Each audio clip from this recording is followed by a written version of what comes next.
Concorda comigo?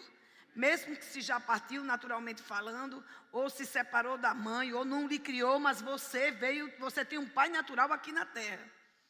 E se você teve a oportunidade que eu tive na época, de ter o meu pai muito presente na minha vida, graças a Deus, por mais paquerador, por mais mudando que meu pai foi naquela época, por mais ele não tinha o Senhor, ele não conhecia essa palavra, ele morreu sem conhecer essa palavra, infelizmente. Eu nunca vi ninguém pregar. Eu lembro que quando ele passava por alguns lugares, se tivesse um crente cortando o caninho, espadinha, ele ficava lá dançando, imitando, sabe? Ele nunca teve. Eu nunca vi ele dentro de uma igreja católica, eu nunca vi. Mas meu pai tinha um caráter íntegro. Amém?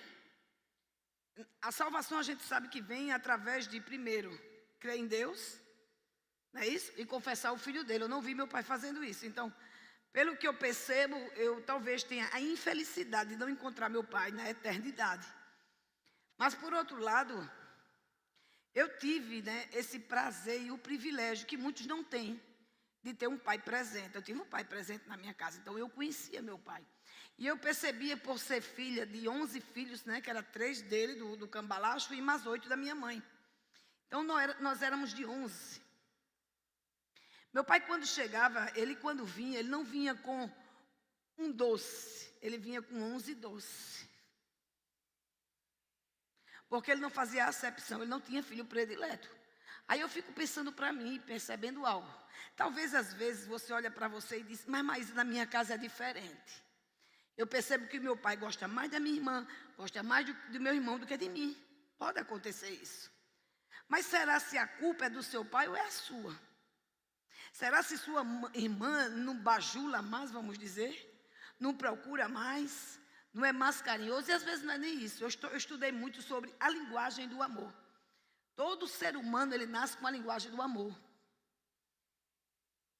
E é difícil um relacionamento como marido e mulher ter a mesma linguagem, ou mãe e filho, pai e filho. E isso dificulta um pouco a forma de se amarem. Então, uns acham que é mais amado que o outro. Não, às vezes porque aquele filho é a mesma linguagem do pai. Se for de toque, o filho vai estar lá. E você não gosta de beijo. Por quê? Porque sua linguagem não é toque. Aí você não gosta de tempo de qualidade, de estar ali ouvindo como Marta ficou, né? A Marta no serviço e Maria lá deitada, não foi assim? Por quê? Porque uma gostava do quê? De tempo de qualidade. E a outra gostava de quê? De serviço. Mas observe que a outra ficou indignada porque a outra estava sentada aos pés do Senhor. E elas, no mínimo, estavam obrigadas a arranhada porque ela disse, Jesus, tu não se importa não?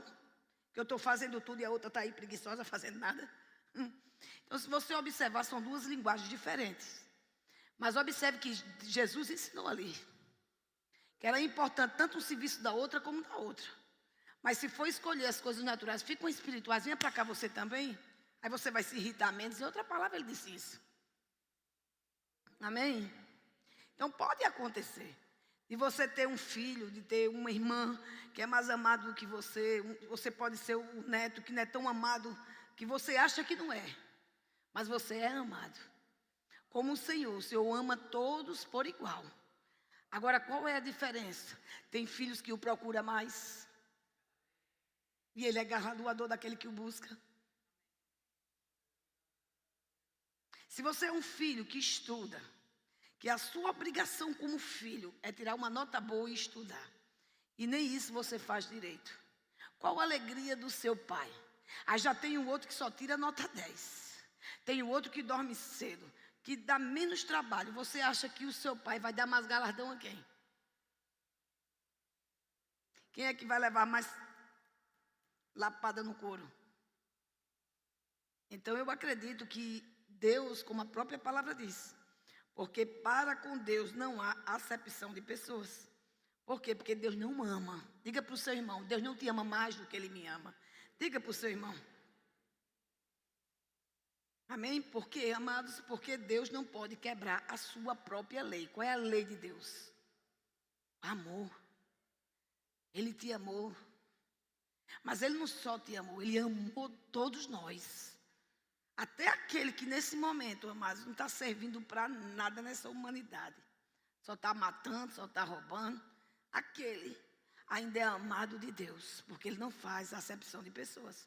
Ele fica até a última gota dele esperando. O quê? Que aquela pessoa se arrependa. Como eu fiz aqui, eu dei um livro, né, para a Evelyn e disse, ela só pertencia àquele livro se ela tomasse posse desse livro. E de fato ela recebeu, está lendo o livro, minha filha, porque é dela. Mas se ela não recebesse, ela não estava usufruindo da leitura e de outras coisas. Amém? Então não é diferente com Deus. Agora eu quero continuar, né, com os atributos ativos que em relação de Deus ao universo. Falamos de onipotência, né, que também falamos que Deus não pode mentir, não pode negar a si mesmo, fazer o mal e mudar. Amém?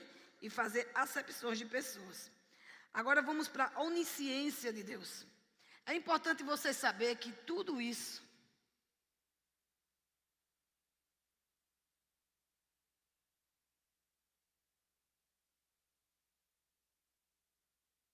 vamos falar um pouco da onisciência de Deus, que é a qualidade daquele que tem todo o conhecimento.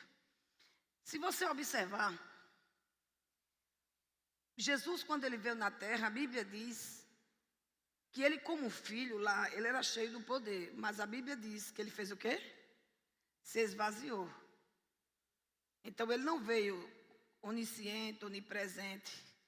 Ele não conseguiu, por quê? Porque ele teve que se esvaziar. Para quê? Para vir como homem na terra. Mas também ele não deixou de ser Deus. É importante você entender isso. Talvez ele não tinha o poder quando depois que ele morreu, que ressuscitou, atravessar a parede como ele fez. Mas ele sempre teve o poder. Amém? Por isso que como homem ele não era ilimitado, ele tinha alguns limites. E ele teve que fazer o quê? Quando foi impressionado pelo diabo, ele precisou fazer o quê? Esmurrar o corpo dele como Paulo fez. Amém? Porque nenhum homem nessa terra nem tente fazer 40 dias de jejum, porque morre. Mas a Bíblia diz que Jesus foi levado para aquele lugar. Então, amados, quando nós somos levados para fazer alguma coisa, pode ter certeza que esse mesmo poder, amém, vai vir sobre nós. E vai vir um conhecimento tão grande que você vai entender o tempo de começar e de parar todas as coisas. Mas a gente está falando aqui sobre os atributos de Deus. Então, ele é onisciente, qualidade daquele que tem o conhecimento. Amém? Possui todo o conhecimento do mundo em qualquer área. Diga para o seu irmão, você não tem qualquer pai, você tem um pai que tem um conhecimento sobrenatural. E o interessante é que ele deu a alguém uma cópia fiel e colocou dentro de você para instruir a você em qualquer coisa que você queira saber ou pensar. Eu sempre digo nas minhas aulas e vou repetir. Nunca diga que não sabe fazer, porque você tem alguém que tem um conhecimento pleno de todas as coisas, habitando dentro de você. E não só habitando, lhe dando, sabe o que? Direções. Por isso que nós precisamos, amados, sabe, estar sensível à voz do Espírito. E não entristecer o Espírito. Nós vamos falar daqui a pouco dele. Porque você precisa entender que tem o Deus Pai, tem o Deus Filho, mas também tem o Deus Espírito Santo. E o Espírito Santo é uma pessoa que habita em uma divindade. É isso que você precisa entender. Cada um você vai aprender, cada um com sua função. Não é como algumas igrejas que a gente vê por aí. Alguns departamentos. Meu departamento, eles não tinham isso. Eles tinham um propósito. Diga para o seu irmão cuidar de você como filho. Tanto o pai como o filho como o espírito. E você não via confusão, cada um fazia a sua parte. E nós vamos entender isso. A palavra onisciência deriva de duas palavras latins. Omnis, como já vimos, né? Que significa tudo. E esse ente aqui, que significa conhecimento. Aí você vai lá. É o atributo divino para descrever o conhecimento perfeito e absoluto que Deus possui de todas as coisas. De todos os eventos. E de todas as circunstâncias. Por toda a eternidade. Passada e futura. Deus não é pego de surpresa. Ele te conhece. Ele sabe o que vai acontecer. Mas, Maíse, por que ele não para? Ele te avisa. Para isso, ele deixou o Consolador, o Espírito Santo, para dizer coisas. Por isso que você precisa estar com alerta sempre. A voz do Espírito. Não sei você, mas aconteceu muito comigo. Não vai, eu fiquei em casa. Quando eu descobri, caiu uma árvore. Eu estava para ministrar em União dos Palmares. E eu sei que ministrar é coisa de Deus, porque Ele me chamou para isso. Mas o meu marido olhou para mim e disse: amor, você não vai, está chovendo demais. Quando antecedeu, depois de uma semana, a gente foi passar naquela estrada. O que tinha de árvore e barranco no meio. E sabe o que é que o Espírito Santo disse? Graças a Deus que você foi obediente ao seu marido e à voz do Espírito. E você não foi para aquele lugar. E graças a Deus que o próprio pastor, ele entendeu. E ele mesmo disse: realmente, está chovendo demais. Mas a palavra que tinha no coração da minha liderança era o quê? Meu pastor e meu marido. Meu marido e meu pastor. Amor, não é bom que você vá. Porque, amados, nós temos alguém que habita dentro de nós, que sabe o nosso passado, sabe o que está acontecendo no presente, mas também no futuro. Por isso que você precisa ser grato por todos os livramentos. Mas para isso tem que ter, diga para o seu irmão, sensibilidade. Ouvidos abertos à voz do Espírito. Ele tem uma voz. Talvez você queira ver o corpo, mas ele tem uma voz. E essa voz está lá dentro de você. Com todo o conhecimento, que esse é o atributo. Amém? Então, trata-se do conhecimento, da inteligência e da sabedoria em graus perfeitos e infinito. Isso quer dizer o que mais? Ele sabe tudo. Não adianta tentar se esconder. Não adianta ficar calado, ele sabe tudo. Aí então quer dizer que ele sabe tudo? Eu não preciso falar. Não, a Bíblia diz que ele também tem ouvidos. E o ouvido dele está como? Inclinado para te ouvir. Da mesma forma que você gosta de conversar, de falar e de ouvir, Deus também gosta de ouvir você falar. Ah, mas ele sabe que eu estou triste. Diga a ele. Diga para o seu pai. Pai, eu estou triste. Mas a tua palavra diz que a sua alegria é a minha força. Aí a coisa começa a mudar. Mas filho calado, como é que vai ouvir a voz do pai? Dá glória a Deus misturado com aleluia, vocês estão quietos. Agora vamos lá, onipresença. É a capacidade de estar presente em todas as partes ao mesmo tempo. Amém? Características como essa só poderia pertencer a um. Diga a Deus, ao meu pai. Mas ninguém tem essa característica. Ninguém.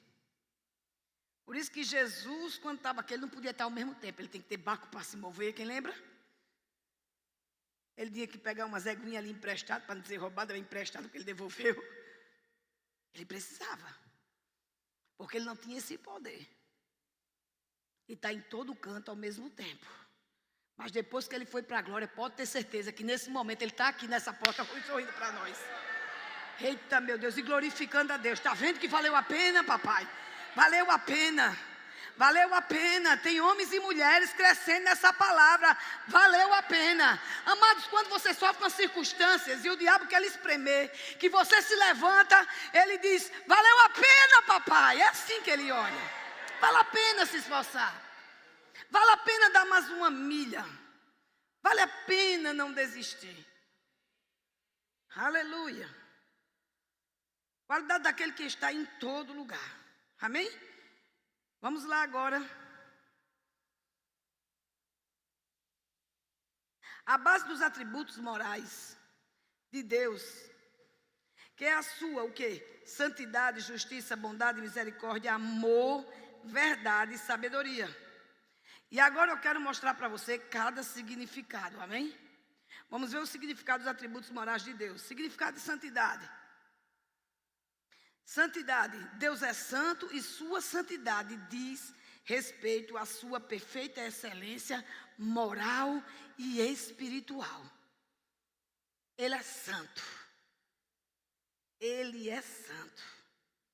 Agora você vai entender o sentido original da palavra santo. É separado, diz santo, de tudo aquilo que é separado para o serviço de Deus, seja pessoas ou coisas.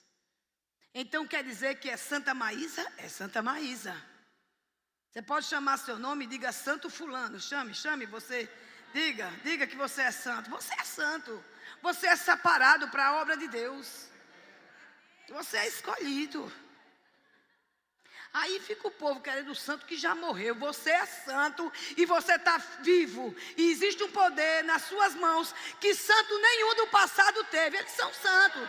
É São Pedro, é São João. Mas deixa eu lhe dizer uma coisa, ele não teve o poder que você tem. De impor as mãos e ver deficiente andar. Ele teve vida, mas agora não. Diga, é minha vez. Você não é imagem e semelhança do Deus Altíssimo? Se santidade é ser separado para alguma coisa, amados, não queira outro título além desse. Sou santo e acabou, diabo. Tu é o cão do inferno, mas eu sou santo. Tem gente que diz, você só quer ser santo. Eu digo, quero não, eu sou. Eu sou santa, sou separada para o reino de Deus. Eu deixei o batuque. Eu deixei o forró. E não sinto falta, graças a Deus.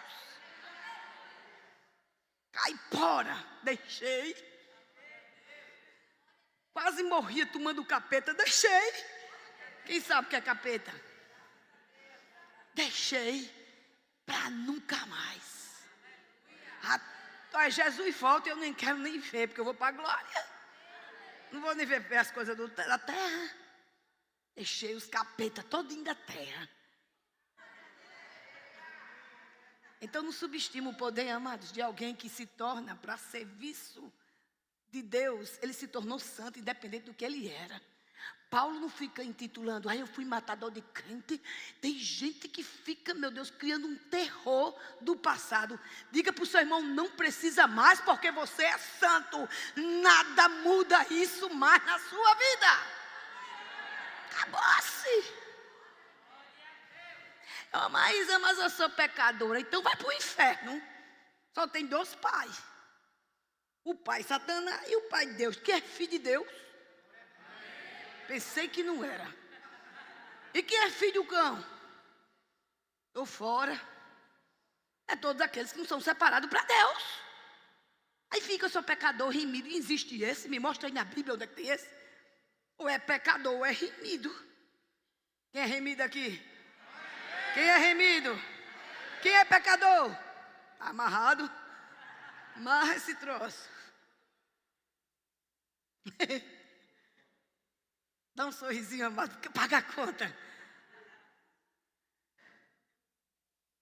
Amém? Deus é perfeitamente puro, imaculado e justo em si mesmo. Ele não precisa, mas a glória dele reside nele mesmo.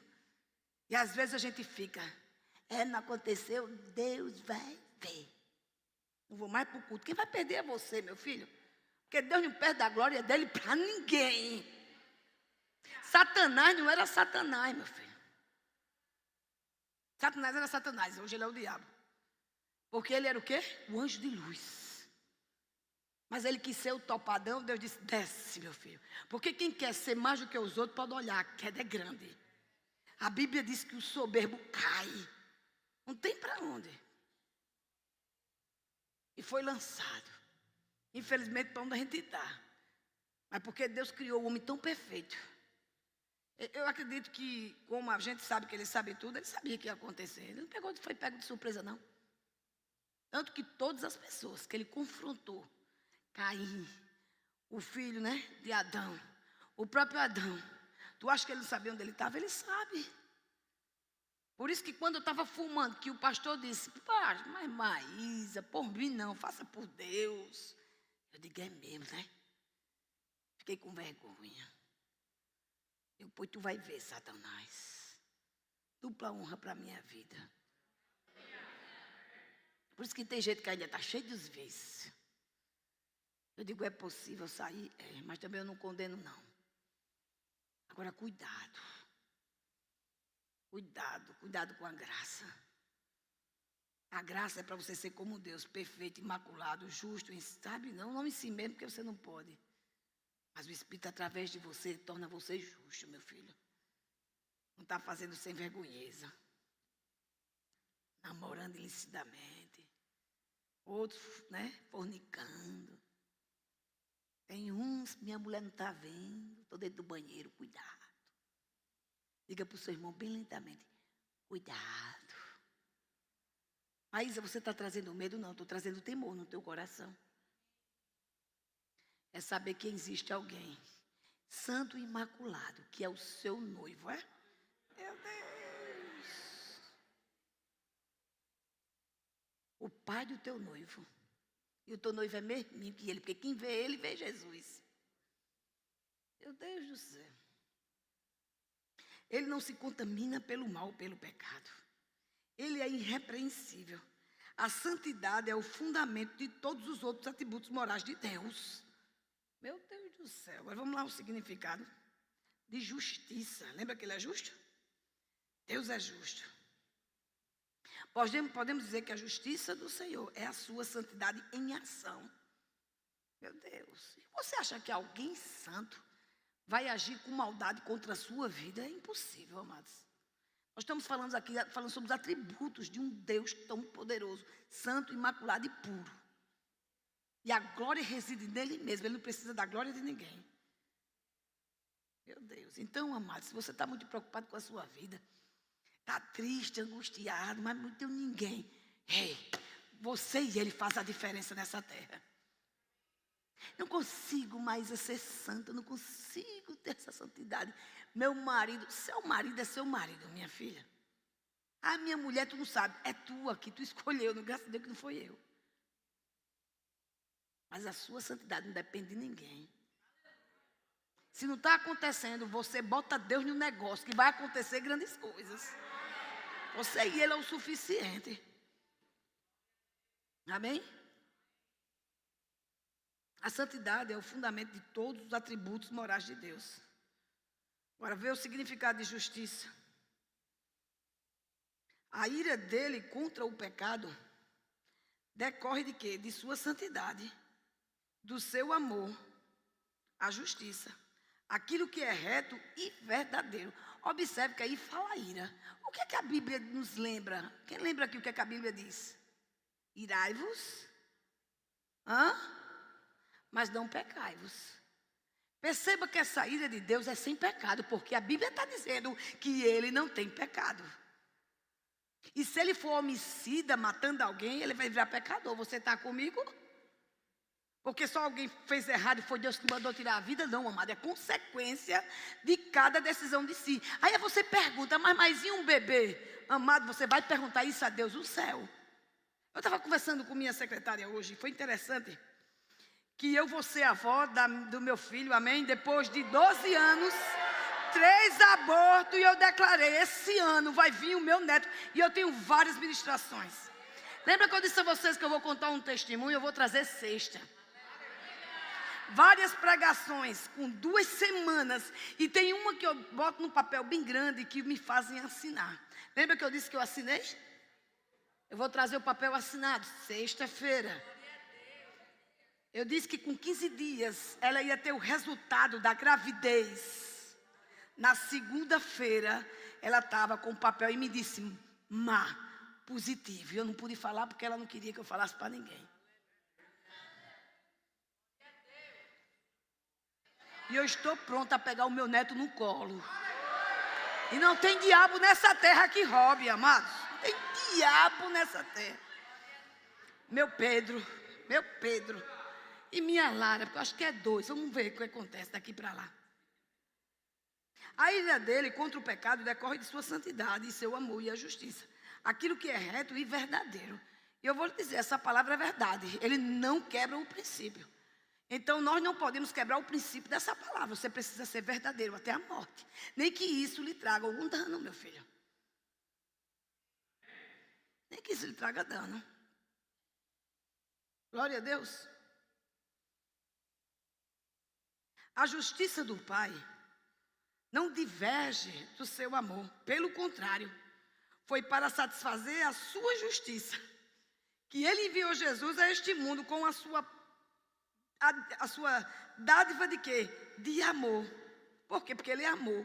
Aí está esse versículo que a gente sabe até de cor. Porque Deus amou o mundo de tal maneira que deu o seu Filho unigênito para que todo aquele que lhe crê não pereça, mas tenha o quê? Vida eterna.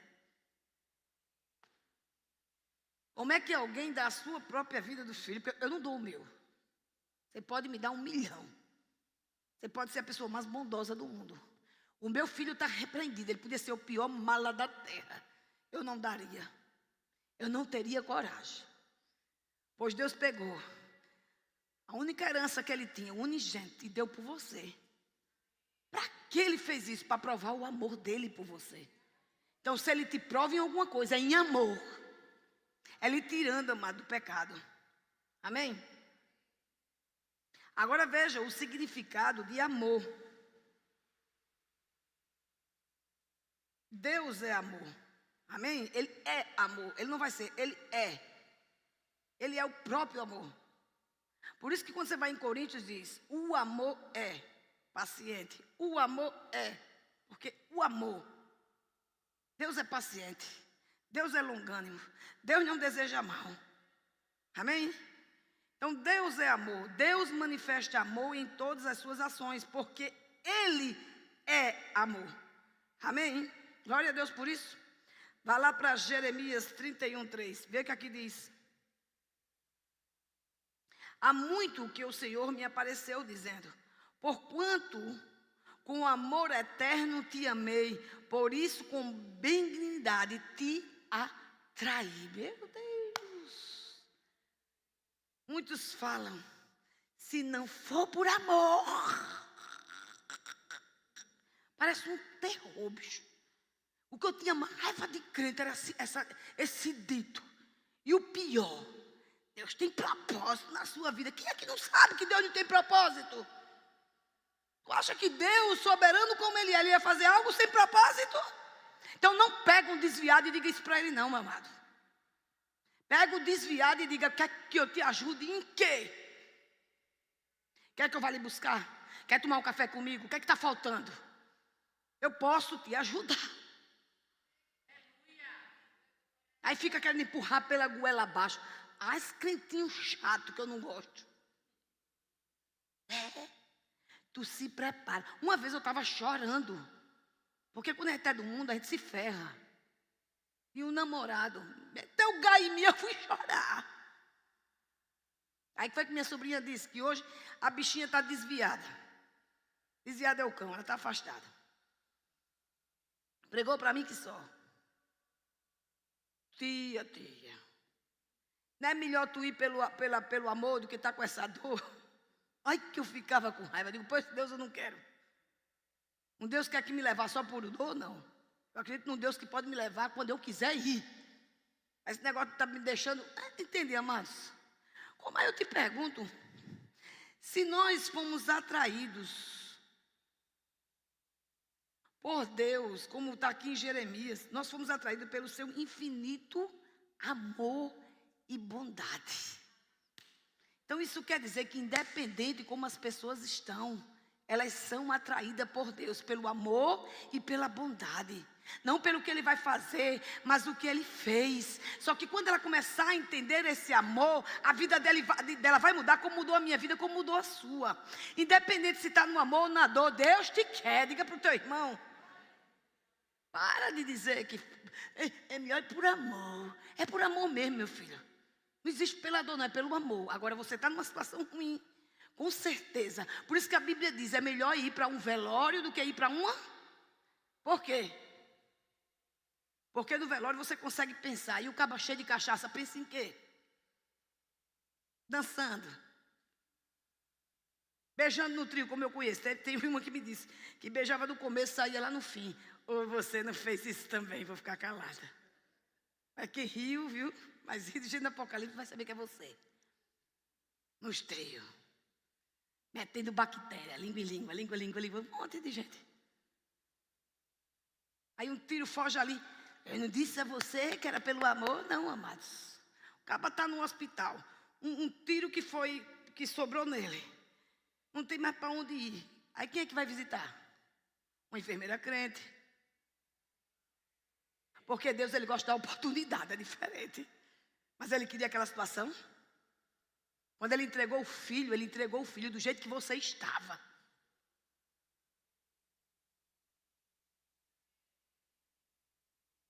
Então, diga assim, é jargão esse negócio. Se não for pelo amor, vai pela dor. Amém? Tem pessoas que de fato buscam, né? Eu achei que quem veio porque estava sofrendo muito, levanta a mão. O restante não, estava tudo bem, foi glória a Deus. Vou perguntar de novo, quem veio para o Senhor e no momento que você veio, estão me escutando? Está dando para me escutar? Sério mesmo? Está ruim aí atrás? Se não levantar a mão, vou fazer você levantar, viu? Vamos lá. Quem é aqui nesse lugar que quando veio para o Senhor, veio por causa da dor? Agora ouviram, glória a Deus. Graças a Deus que você veio pelo amor. Porque independente da situação que você estava, ele, entenda, se você veio porque estava numa situação difícil, amados, é natural do ser humano procurar quando está ruim. Tem gente que sai e entra da igreja por quê? Porque acha que Deus é um manador. Vai livrar alguma dor nele. É um Dorflex. Depois que passa, esquece. Mas Deus não é. Deus lhe quer e quer aquele povo lá fora do jeito que ele está. Por isso que quando eu evangelizo, eu digo, meu filho não precisa deixar de fumar, não precisa deixar de beber, venha como você está. Quando você chegar aqui, aí o negócio muda. Porque não sou eu, vai ser a palavra dentro de você, lhe mostrando o que é o certo e o que é o errado. Meu pastor não disse joga o cigarro, pelo contrário, se for para deixar de fumar na minha frente, pode fumar. A pessoa, o pastor dizer isso, parece uma heresia, mas foi sabedoria. Porque se ele dissesse joga o cigarro, e se eu escolhesse o cigarro? Quem estava se machucando? Eu mesma, lascando meu pulmão, acabando com o templo do Espírito Santo. O pecado que eu estava cometendo é esse. Ah, mas quer dizer que eu posso beber? Eu não bebo. Eu não fumo mais. Porque ninguém vai acreditar em mim eu pregar a palavra com um bafo de nicotina. Vai? E com cheiro de cachaça. Pelo amor de Deus, porque um cara que a pessoa que não fuma e não bebe, sente cachaça a quilômetros atrás, assim, de distância. Ontem eu estava no bazar na praça. Menino, quando a mulher veio, foi de Pedro, incensou tudo. Eu digo, de onde está vindo essa maconha brava, pelo amor de Deus? Porque quem não fuma, sente. Quem não bebe, sente. É ou não é? Vocês não estão gostando muito da aula não hoje, né? Então vamos lá. Não há nada que possa vir dele que não seja baseado nesse atributo. Que aqui atributo é esse que eu falei? O amor. Por isso faz parte do quê? Da sua essência. O amor faz parte da essência de Deus. Então, você vai ver em toda a Bíblia, podemos ver testemunhos do amor do Pai. A própria justiça é uma manifestação do seu infinito amor. Amém? A vida de Jesus, a vinda de Jesus à terra, foi a maior expressão de amor que Deus poderia nos dar. Olhando para a cruz de Cristo, podemos ter a ideia do quanto o nosso Pai nos ama. Amém? Então esse é o significado desse atributo dele. Que ele precisou dar o seu filho para nos provar que ele é amor. E quem ama não maltrata. Quem ama não deseja mal. Amém? Vamos ver outro atributo. O da bondade. Vamos lá, o significado da bondade. Deus é bom. Deus é perfeitamente bom. E por causa da sua bondade incondicional, que ele faz as suas bênçãos alcançarem todos os homens, sem fazer acepções de pessoas. Quando ele morre, porque o atributo dele é amor, aí o que é que acontece? O caráter dele é amor, os seus atributos, que é a bondade, ele diz, agora, não tem mais jeito. Dei para Adão toda a autoridade. Ele pegou a autoridade dele, deu a Satanás. Eu vou deixar os meus filhos assim? Não. Vou levar o meu perfeito lá para roubar a autoridade de Satanás e dar para os meus filhos de novo. Aí ele aguentou ver o filho sofrer na cruz, carregar um monte de pecado que não era dele, ser humilhado em praça pública, ser cuspido toda vez, amados. Que você não controlar os seus olhinhos, nem os seus ouvidinhos, porque às vezes você não está pecando naquela área que você fazia errado. Deixou de fumar, deixou de beber, mas está pecando com os olhos.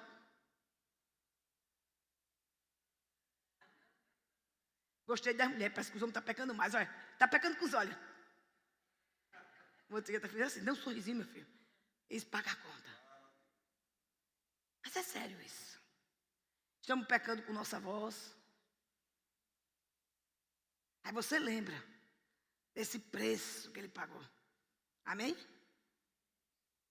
Vamos lá. Saiba que quando fala das bênçãos incondicionais, não estamos falando sobre a salvação ou livramento do fogo eterno, mas de todas as coisas boas criadas por Deus, pelas quais Ele mesmo tem dado testemunho de si mesmo ao longo dos anos da história. Amém? Então o que é que nós percebemos? Que Ele não é bom pelo que Ele faz, mas pelo que Ele é e o que Ele já fez. Às vezes nós queremos mais alguma coisa, mas você tem tudo. A Bíblia diz que você já recebeu tudo. E que é esse tudo? Jesus na sua vida, é tudo. Tudo. E o que é tudo no dicionário? Tudo. E por que você acha que às vezes é a metade? É tudo. Você tem tudo.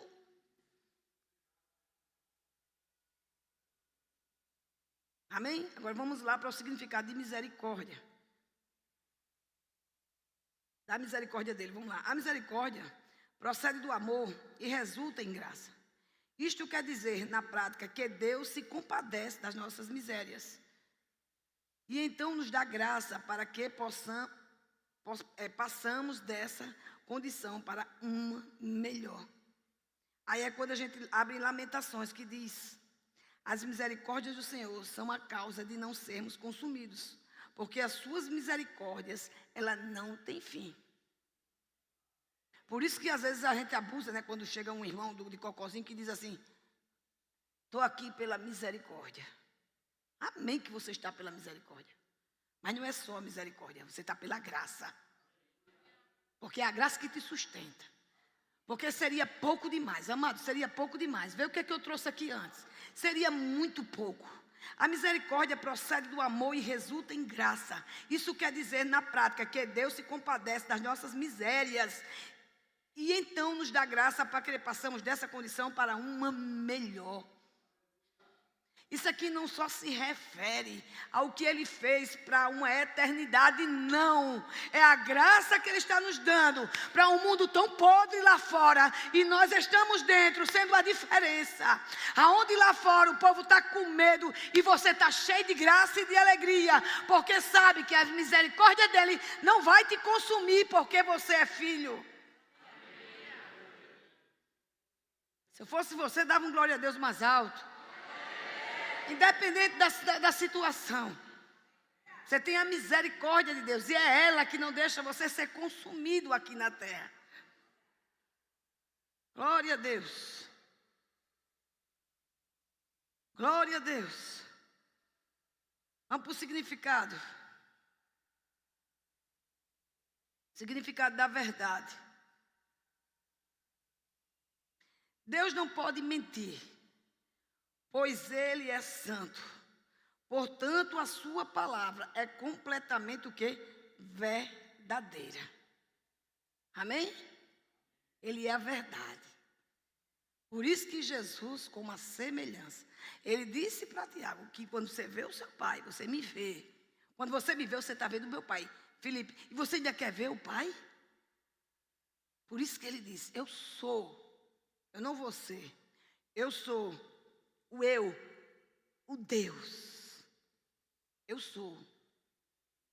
Eu não vou ser, eu sou. Aí Jesus olha e faz: eu sou, ou seja, sou Deus. Que sou a única verdade e a única vida. Por isso que é Deus Pai, Deus Filho e Deus Espírito Santo. A trindade, cuidando de nós, cada um com sua função. Você vai aprender daqui a pouco. Amém? São 3. Por isso que a Bíblia diz que o cordão de 3 bordas não se parte. Ela é forte. O que quer dizer isso? Convicção. Que tem 3, o Pai e o Filho cuidando de você. E o Espírito Santo lhe instruindo. Ele diz, Deus é a verdade. Deus é a sua palavra. E a sua palavra, sabe o que é? É uma. Não tem 2. O que ele disse vai acontecer, acabou-se. Pode tardar, pode, porque você pode tardar as coisas com o seu comportamento. Amém?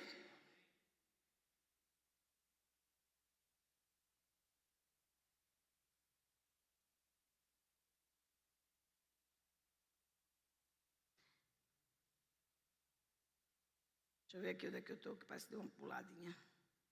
Isso, verdade. Veja o que aqui de João 17, 17.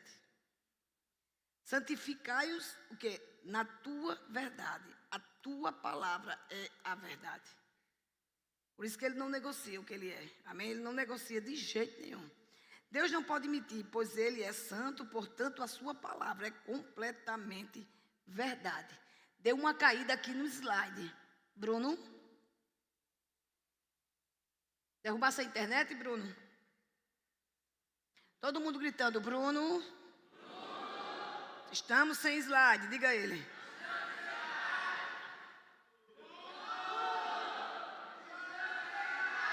O que é que tu fez nos fios, meu filho, que derrubou tudo? Vamos lá, vocês agora vão vir eu ler, viu? Não vai ter como eu acompanhar aqui, não. Até ele meteu o dedo em alguma coisa, quem crê nisso? Não julga não, irmã. Então, santificai-os na tua verdade, a tua palavra é a verdade. Olha para mim, para a gente não perder aqui, vai escrevendo. Deus não pode mentir, pois ele é santo, portanto a sua palavra é completamente verdadeira. O último é o significado da sua fidelidade. A Bíblia diz aqui, Deus é fiel. Abra lá em Hebreus, abra aí sua Bíblia rapidinho, em Hebreus 10, 23. A Bíblia diz assim, Hebreus 10, 23. Retenhamos firmes o quê? A confissão da nossa esperança, porque fiel é o que promete. Qual a sua esperança hoje? Qual é a sua esperança? A vida de Jesus, meu filho. Você sabe que ele vai vir, não sabe? Ou não fique esperando coisas, espere ele. Que de certeza ele vai vir. Ele não muda não, meu filho. Deus, sendo verdadeiro, cumpre aquilo que promete. Sem exceção. Podemos confiar e descansar em suas promessas.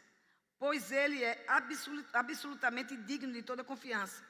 Obviamente, ao dizer isso, não estamos incluindo o cumprimento de qualquer promessas condicionais que dependem da escolha das suas criaturas.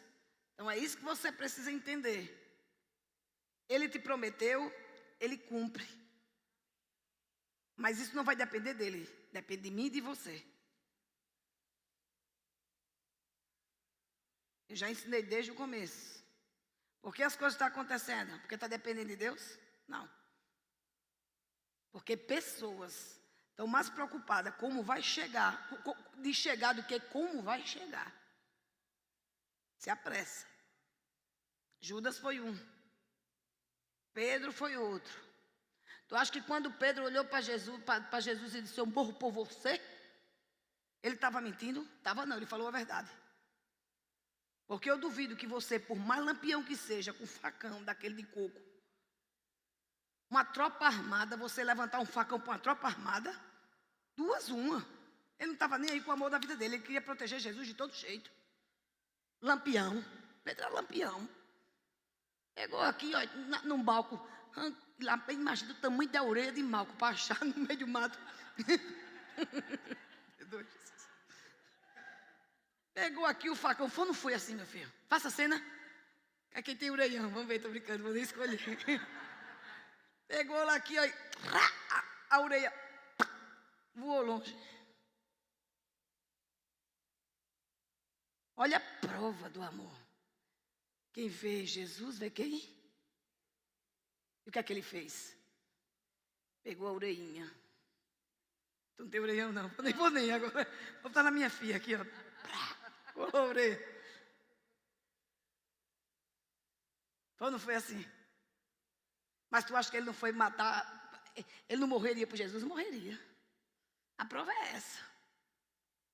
E por que ele negou lá na frente? Jesus, ele foi pego em engano? Ele disse, hoje mesmo. Ali estava em Jesus a revelação, a unção profética. Porque ele andava nos 5 dons, como homem aqui na terra, foi o único. Na hora veio uma revelação. E ele disse, Pedro, não diga que vai morrer por mim, não.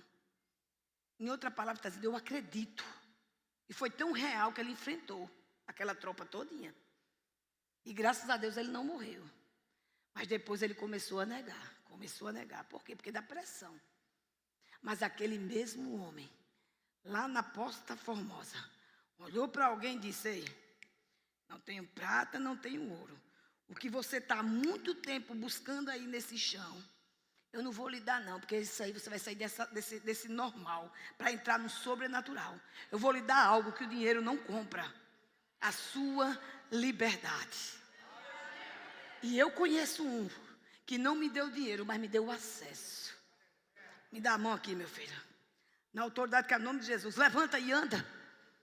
O que foi que aquele aleijado fez? Aquele coxo. A Bíblia diz que ele começou. E amados, o negócio foi tão profundo que a Bíblia diz que ele não saiu andando, não. Ele saltou. E depois ficou andando. E depois ficou correndo. E toda a congregação viu. Não desfaleça numa fraqueza sua, não. Aquela promessa que você fez ao Senhor, hoje é o dia de se cumprir na sua vida. A sua promessa que você fez. E por causa da sua fidelidade, e a fidelidade dele na palavra, meu amado, vai acontecer. Eu me acordei 5 horas da manhã, não tinha quem me fizesse dormir. Não adianta contar, foi um sonho que eu digo, agora eu vou interceder. Tu pensa que a carne queria? O corpo queria? Mas porque da fidelidade para o meu chamado, eu fui lá. E eu tenho certeza que essas coisas que eu vi não vai acontecer. Não vai. Tu acha que quando eu estou numa sala de aula dessa, trazendo um caráter desse, tão poderoso, de alguém santo, puro, tu acha que o diabo vai olhar para mim e dizer, que coisa linda, Maísa? Menino, você não sabe nada. Diga para o seu irmão, tu sabe de nada. Ah, cuidado. Aleluia. Glória a Deus.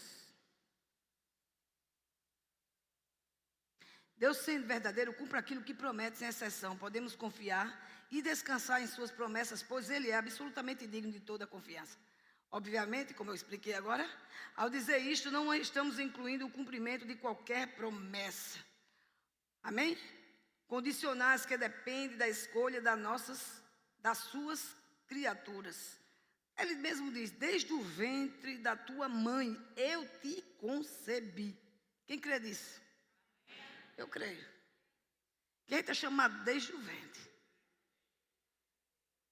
Agora, quem vai cumprir esse chamado? Deus não fez marionete.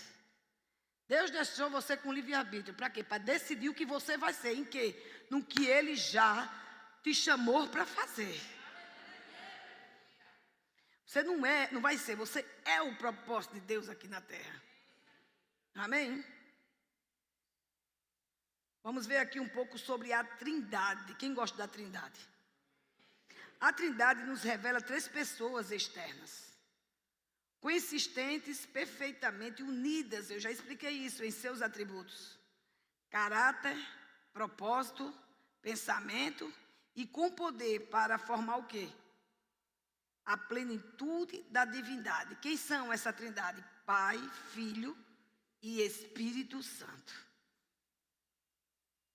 É interessante que nós vamos aprender agora. Mateus 24:36 diz, mas a respeito daquele dia, a hora ninguém sabe, nem os anjos dos céus, nem o Filho, senão o Pai. Vê que aqui a gente está vendo dois da Trindade. Quem é? O Pai e o Filho. Agora vá para Mateus 12.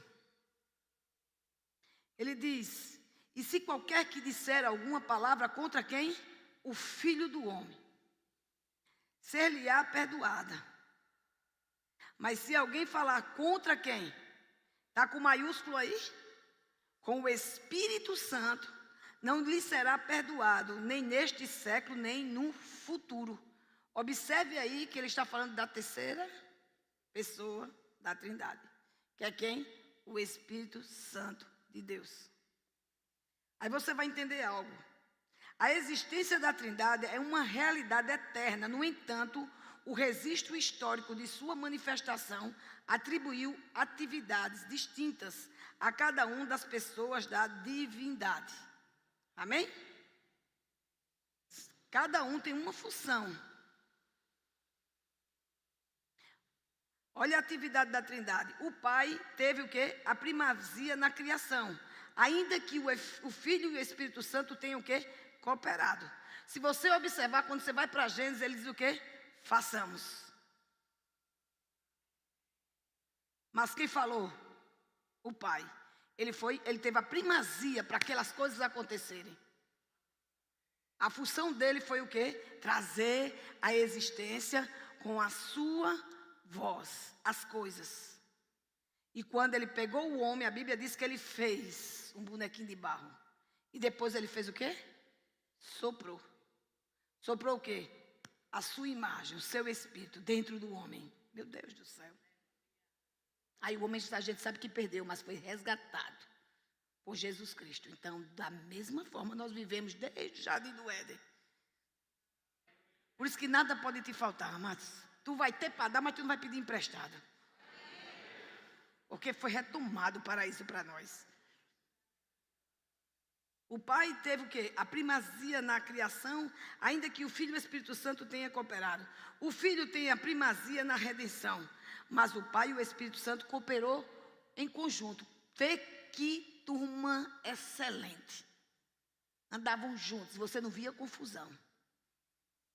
Quando Jesus veio para a terra, ele disse: Pai, eu não vou não. Não, ele veio de primeira. Ele não fez como o outro, que foi engolido pelo peixe, Jonas. Ele foi de primeira. A gente não vê ele dizendo: Pai, não. O Espírito Santo fazia o quê? Ele pairava. A gente vai ver agora aqui. O Espírito Santo tem a primazia o quê? Na santificação. Ainda que o Pai e o Filho também o quê? Cooperaram. Para o Espírito Santo habitar dentro de você, Jesus veio aqui e morreu. E para Jesus morrer por você, Jesus o quê? Enviou.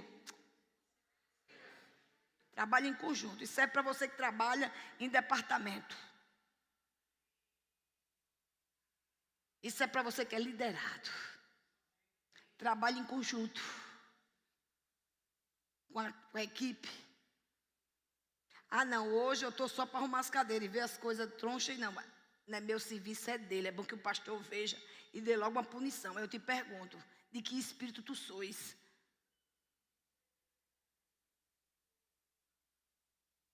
Tem gente que riu porque sofreu isso esses dias. Então vamos lá. A Trindade manifesta no Antigo Testamento. Embora a Trindade não fosse explicitamente citada, sempre que um hebreu pronunciava o nome de Deus era Elohim. Ele estava realizando, dizendo deuses, pois é uma palavra o quê? No plural. Você não vai ver Trindade, não. Mas é Trindade porque a gente entende que são. E porque no grego eles falavam Elohim, quer dizer deuses, ou seja, os três. Agora vamos lá para você entender melhor Gênesis 1:26. E disse quem? Deus. Façamos o quê? O homem, a imagem conforme a nossa semelhança. E domine sobre os peixes do mar, sobre as aves dos céus, e sobre o gado, e sobre toda a terra, e sobre todo réptil que se move sobre a terra. Podemos observar que o façamos, né? Como eu já expliquei. Amém? Então, o que é que nós vamos entender? Que todos os membros da Trindade são mencionados no Antigo Testamento. Uma das passagens que o pai foi mencionado, abre lá em Isaías 63:16. Mas tu és o nosso pai. Ainda que Abraão não nos conhece, Israel não nos reconhece, tu, ó Senhor, és nosso pai, nosso redentor, desde a antiguidade é o teu nome. Amém? Agora vamos ver o filho também mencionado. O filho, o Messias. Isaías 9:6. Porque um menino nos nasceu, um filho se nos deu, e o principado estará sobre o quê? Sobre os seus ombros. E se chamará o seu nome maravilhoso, conselheiro, Deus forte, Pai da eternidade, príncipe da paz. Mas o Espírito Santo também foi mencionado, observa aí. É porque às vezes a gente pensa, né, que pode dizer que não, mas desde o princípio, os três atuaram bem. Desde da velha, da antiga aliança, como no meio que foi a vida de Jesus, como até a volta dele. São os três que vão atuar. Amém? O Espírito Santo, em Gênesis 1:2, diz: e a terra era sem forma e vazia, e havia trevas sobre a face do abismo. E o Espírito de Deus se movia sobre a face das águas. Vamos ver a Trindade agora se manifestando no Novo Testamento. Mateus 3:16. E sendo Jesus batizado, subiu logo da água. E Jesus, sendo batizado, subiu logo da água. E eis que lhe abriram os céus. E viu o Espírito de Deus descendo sobre como pomba e vindo sobre ele. Eis que uma voz do céu dizia: quem era essa voz? Diga: Deus, meu Pai, que hoje é Abba Pai, meu papai. Ele diz: este é o meu filho amado, em que me comprazo. Aí você também pode ir para Mateus 28:19. Portanto, ide e fazei discípulos de todas as nações, batizando em nome do Pai, do Filho e do Espírito Santo. Vê aqui que agora os três foram mencionados no Novo Testamento.